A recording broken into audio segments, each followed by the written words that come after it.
I didn't expect the video to reach as many people as it did. Seriously, thank you so much. But I'm not gonna waste your time. You guys have spoken. Alright, we're in hard mode now, so no more funny business. We gotta lock in. Look at your loot that you got from the Wall of Flesh. He drops a lot of stuff, but most notably an emblem, a weapon, and the pawn hammer.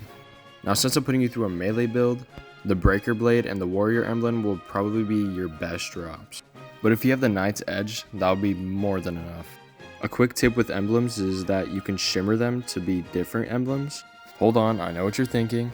What the fuck is the shimmer? So let's talk about it. The shimmer is this pink stuff that is used to change and uncraft items. One item you can change is the emblems. So if you had a summoner emblem, you can keep on changing it until you get a warrior emblem.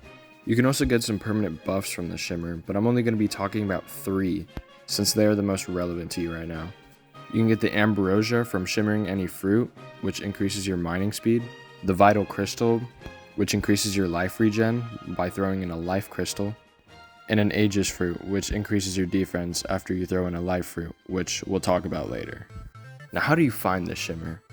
I don't have a video about it yet, but you can look up a YouTube video about it, but the short answer is it's on the same side of the jungle underground. Not enough yapping about the shimmer, we got some demon altars to break. You know that pawn hammer that you got from killing the Wall of Flesh? That's what we gotta use. Make your way over to the corruption, or crimson, and just start going crazy on those things. Now you should get 3 of these 6 ores.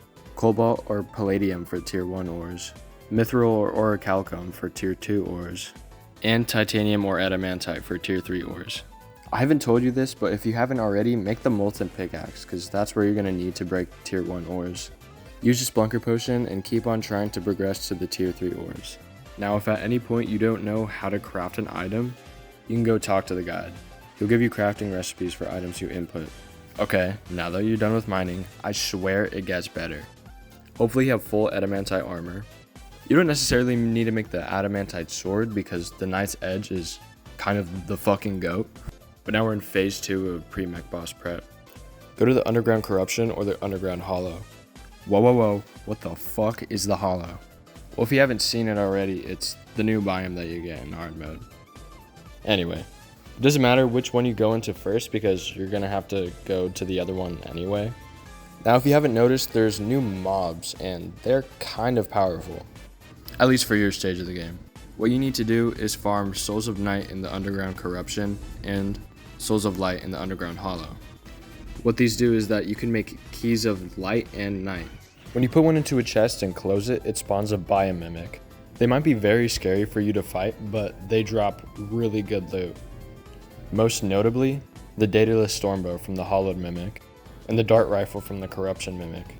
Now you might be wondering, dude, these are guns and bows.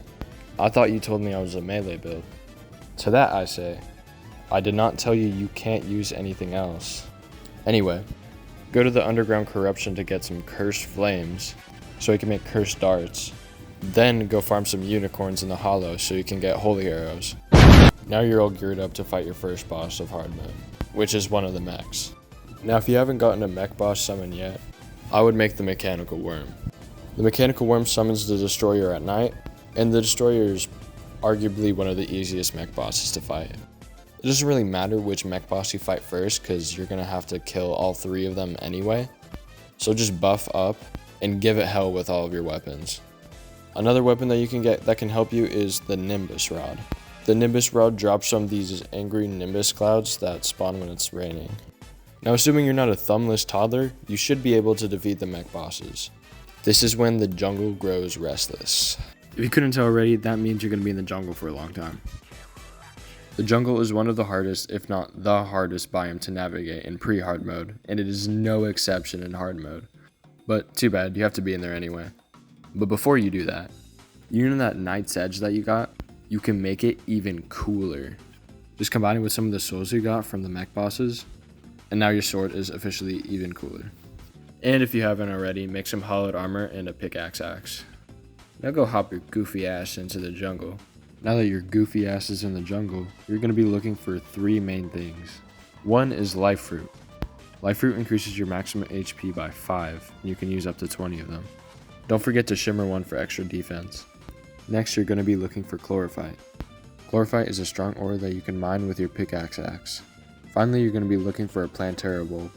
If you hadn't guessed already, it spawns your next boss that you're going to fight, Plantera.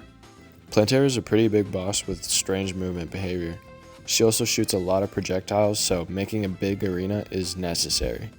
I forgot to mention, if you struggle with any bosses in this video, you should really optimize your accessories for defense.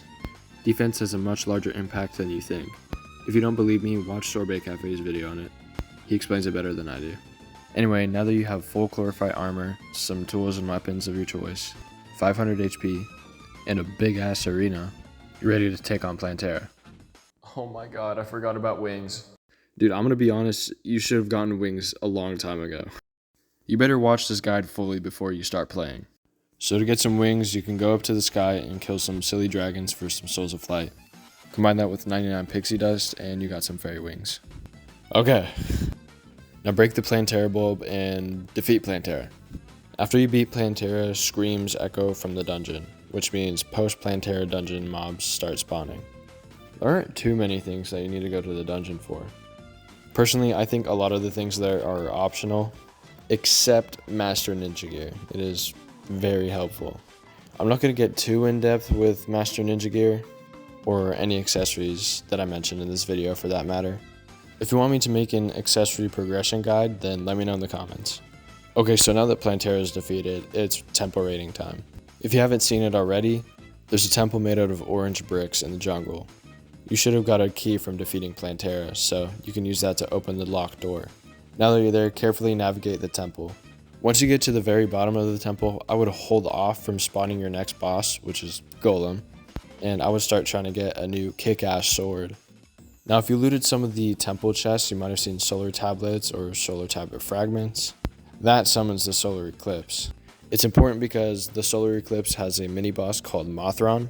Mothron drops a broken hero sword, which is necessary for making the next sword that you're going to craft, which is the Terra Blade. What you need is the true Knight's Edge, which you crafted already, and the true Excalibur, which you might have crafted already, and a broken hero sword, which drops from Mothron. Combine those together and you get the Terra Blade. Now that you have a kick-ass sword, you should piece up Golem in no time. Once you beat Golem, you can farm him a couple times because you're going to need a couple beetle husks that he drops. You can use the beetle husks to make beetle armor, which is going to be your final armor set of the game. After Golem is defeated, it's just pretty much a big boss rush at this point. There isn't really much you can do progression wise. Go ahead and make your way towards the dungeon again. You'll find some cultists there, and if you kill all of them, it will spawn your second to last boss, the lunatic cultist. Kick his ass real quick. That just spawned the celestial pillars. The celestial pillars are pillars that associate themselves with one of the 4 classes in the game. Make your way over to the solar pillar, which is the orange one, and of course it is associated with the melee class. You're going to need to kill 100 enemies to break off the pillar shield and then defeat the pillar. Once you defeat the pillar, it should drop solar fragments. You can use the solar fragments to craft 1 or 2 weapons, depending on how many you get. The solar eruption or the daybreak. I personally think you should go for the solar eruption, but if you want to use the daybreak, that's cool too. By the way, you have to craft those items at the crafting station that drop from the lunatic cultist called the ancient manipulator. But yeah, just go ahead and kill the last 3 pillars and that will spawn the Moon Lord. The Moon Lord is the final boss of the game. And there you go, Terraria hard mode explained poorly with PNG images. Thanks for watching the video, and make sure to leave some suggestions for video ideas. I will read every single comment unless there's like a billion. But yeah, that's it. See ya.